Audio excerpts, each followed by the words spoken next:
साल 1881 में आर्कियोलॉजिस्ट का एक गिरोह मिस्र के एक छोटे से गांव सकारा में सर्वेक्षण कर रहा था। तभी खुदाई के दौरान उन्हें कुछ ऐसा मिला जिसने पूरी दुनिया को हैरत में डाल दिया। आर्कियोलॉजिस्ट ने एक ऐसी चीज खोज निकाली थी जिसका जिक्र कुरान में बार बार किया गया था, और ये चीज कुछ और नहीं, मिस्र के सबसे बड़े फिरौन रैमसेस द सेकंड की लाश थी। ये वही रैमसेस द सेकंड था जिसने कत्ल करने के इरादे से मूसा अलैहिस्सलाम का पीछा किया और फिर उसकी दरियाए नील में डूबकर मौत हो गई।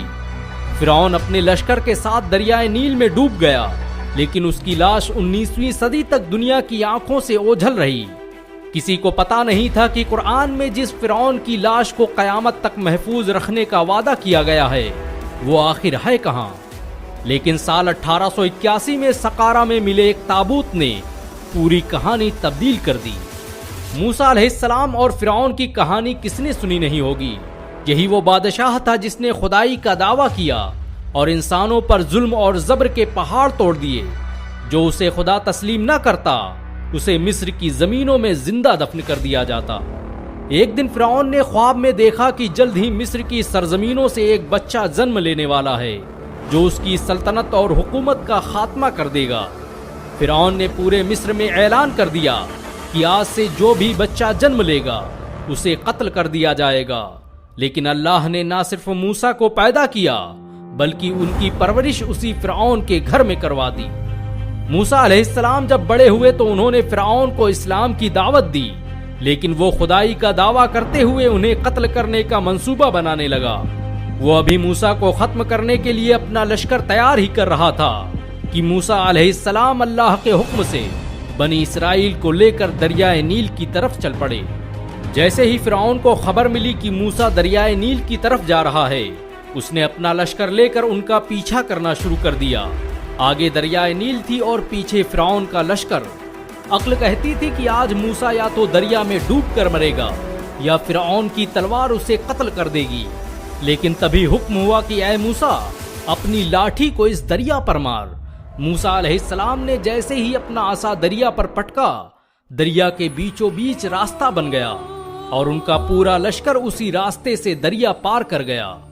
फिरौन ने जब मूसा को दरिया से गुजरते देखा तो उसने अपना लश्कर भी उसी रास्ते पर दौड़ा दिया, और जैसे ही बीच में पहुंचा तभी हुक्म हुआ कि ऐ मूसा, अपना आसा जमीन पर पटक। मूसा अलैहिस्सलाम ने जैसे ही अपना आसा जमीन पर पटका, दरिया फिर से तेजी से बहने लगा और फिरौन और उसका पूरा लश्कर उसी नील नदी में गर्क हो गया। जमाने बीत गए, हजारों साल गुजर गए, न जाने कितने बादशाह आए और गए, कितनी सल्तनतें तबाह हुई। किसी को याद ना रहा कि मिस्र की सरजमीनों पर कोई फिरौन नाम का बादशाह भी गुजरा था। तभी अल्लाह ने अपनी किताब कुरान में मूसा का जिक्र करते हुए फिरौन की मिसाल पेश की, और फिर दुनिया ने फिरौन की लाश को ढूंढना शुरू कर दिया। हर कोई जानता था कि अगर कुरान ने फिरौन की लाश को महफूज करने की बात कही है तो वो दुनिया के किसी न किसी कोने में जरूर मौजूद होगी। और आखिरकार 1881 में आर्कियोलॉजिस्ट ने मिस्र के एक छोटे से गांव में फिरौन की लाश को ढूंढ निकाला। 1980 के दशक में जब फिरौन की लाश पर अधिक चर्चाएं होने लगी तो उसे रिसर्च के लिए फ्रांस की राजधानी पेरिस भेजा गया ताकि उसकी लाश का गहराई से मुताला किया जा सके। लेकिन इंटरनेशनल नियमों के मुताबिक इंसान चाहे जिंदा हो या मुर्दा, बॉर्डर पार करने के लिए उसका पासपोर्ट होना जरूरी है। यही वजह है कि फिरौन दुनिया का पहला मुर्दा इंसान था जिसका पासपोर्ट बनाया गया। मिस्र ने न सिर्फ फिरौन का पासपोर्ट बनाया बल्कि उसे पासपोर्ट में किंग का दर्जा भी दिया। जब फ्रांस ने फिरौन की लाश रिसर्च के लिए मंगाई तो उसकी जिम्मेदारी वहां के सबसे बड़े वैज्ञानिक मोरिस बुकाय को सौंपी गई। इन्हें आज भी फ्रांस के इतिहास का सबसे बड़ा सर्जन माना जाता है। मोरिस बुकाय की लिखी किताबें आज अमेरिका से लेकर यूरोप की बड़ी बड़ी यूनिवर्सिटियों में पढ़ाई जाती हैं। इन्होंने कई सालों तक सऊदी अरब के किंग शाह फैसल के फैमिली डॉक्टर के रूप में अपनी सेवाएं दी थीं। मोरिस बुकाय ने जब फिरौन की लाश को देखा तो उनके दिमाग में सबसे पहला सवाल यही था कि आखिर फिरौन की मौत हुई तो हुई कैसे। अपनी रिसर्च के दौरान उन्होंने देखा कि फिरौन के पूरे जिस्म में नमक लगा हुआ है, जो इस बात का सबूत है कि इसकी समंदर में डूबकर मौत हुई है। और इसके बाद ही लाश पानी से बाहर आई। लेकिन अब सवाल था कि समंदर में डूबने के बाद लाश बाहर आई तो आई कैसे और इतने सालों तक महफूज कैसे रही। वो अभी इसी सोच में गुम थे कि उनके एक साथी ने कहा कि इसमें इतना सोचने वाली बात क्या है। मुसलमान तो सदियों से मानते आए हैं कि फिरौन डूब कर मरा था। पहले तो उन्होंने उसकी बात पर यकीन नहीं किया, लेकिन जब दूसरे वैज्ञानिक ने बताया कि फिरौन के मरने का पूरा वाकया कुरान में जिक्र किया गया है तो वो हैरान रह गए। उन्होंने कहा कि आखिर मुसलमानों को इतना सटीक डेटा मिला कहां से, जबकि फिरौन की मम्मी को मिले हुए बस 200 साल हुए हैं। मोरिस बुकाय रात भर कुरान में बताए गए फिरौन के उस किस्से के बारे में सोचते रहे कि कैसे 1400 साल पहले कोई किताब इतनी सटीक जानकारी दे सकती है। इस रिसर्च के बाद फ्रांस ने मम्मी को कांच के गिलास में पैक कर वापस मिस्र भेज दिया और मोरिस बुकाय जिद्दा में होने वाली मेडिकल कॉन्फ्रेंस में हिस्सा लेने के लिए सऊदी अरब रवाना हो गए। सऊदी में होने वाली इस कॉन्फ्रेंस में दुनिया भर के वैज्ञानिक और शोधकर्ता आए हुए थे।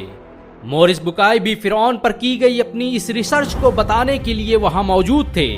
तभी स्टेज पर कुरान की सूरा यूनुस की आयत नंबर 92 पढ़ी गई कि अब तो हम तेरी लाश को ही बचाएंगे ताकि तू बाद की नस्लों के लिए निशाने इबरत बने।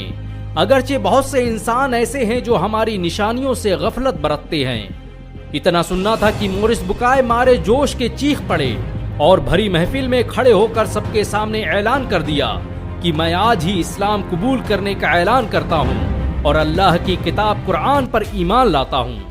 फ्रांस वापस जाने के बाद मोरिस बुकाय ने लगातार 10 सालों तक कुरान और विज्ञान पर शोध किया और साबित किया कि कुरान की एक भी आयत साइंस के सिद्धांतों से नहीं टकराती, बल्कि साइंस आज जो कुछ भी बयान कर रहा है कुरान ने उसे हजारों साल पहले ही बयान कर दिया था। फिरौन की लाश आज भी मिस्र के म्यूजियम में पूरी दुनिया के लिए निशाने इबरत बनी हुई है। कुरान के इस मोजिजे को देखकर हर मुसलमान का ईमान ताज़ा हो जाता है। कुरान के इस वैज्ञानिक सत्य को जानकर अगर आपको गर्व महसूस हुआ हो तो इस वीडियो को लाइक और शेयर जरूर करें। ऐसी और वीडियो को देखने के लिए हमारे चैनल को सब्सक्राइब करें, घंटा जरूर दबाएं।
फोन फोन करती नहीं।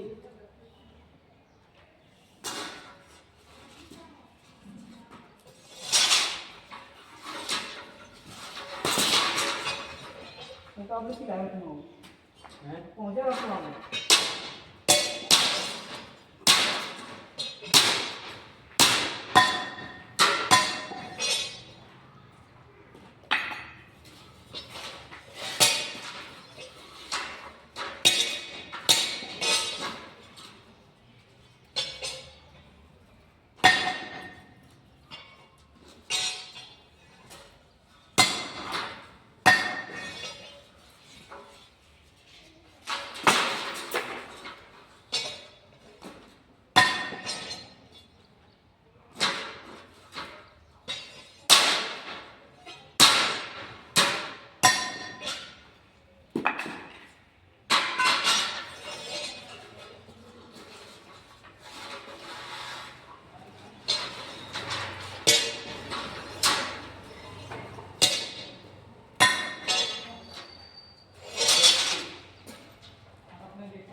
देखो ना पेट को का ले जाएगा तो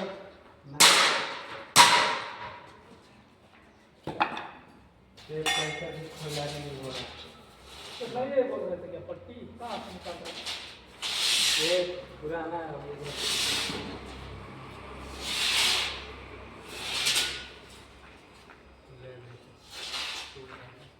चलो जब देखते हैं पट्टी उट्टी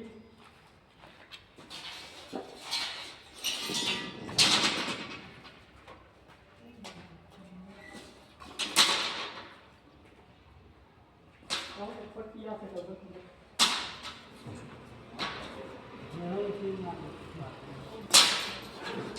हाँ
बस होता है तो बस कितनी बच्चे का खेल बच्चे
बचवा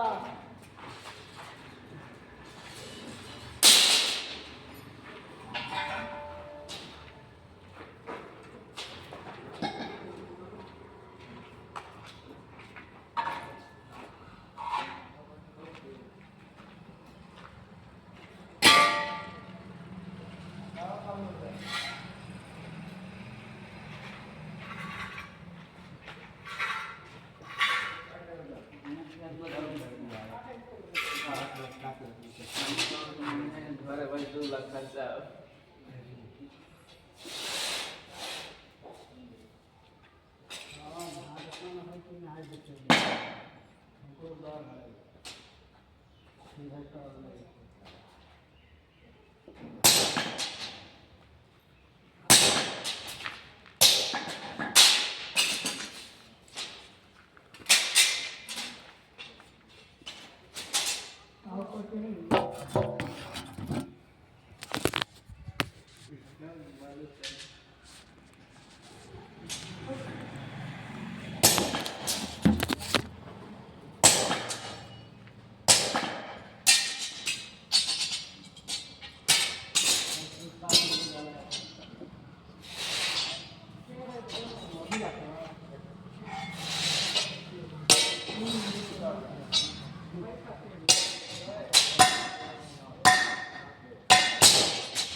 पैसा जाना पड़ता है कि नहीं?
लाल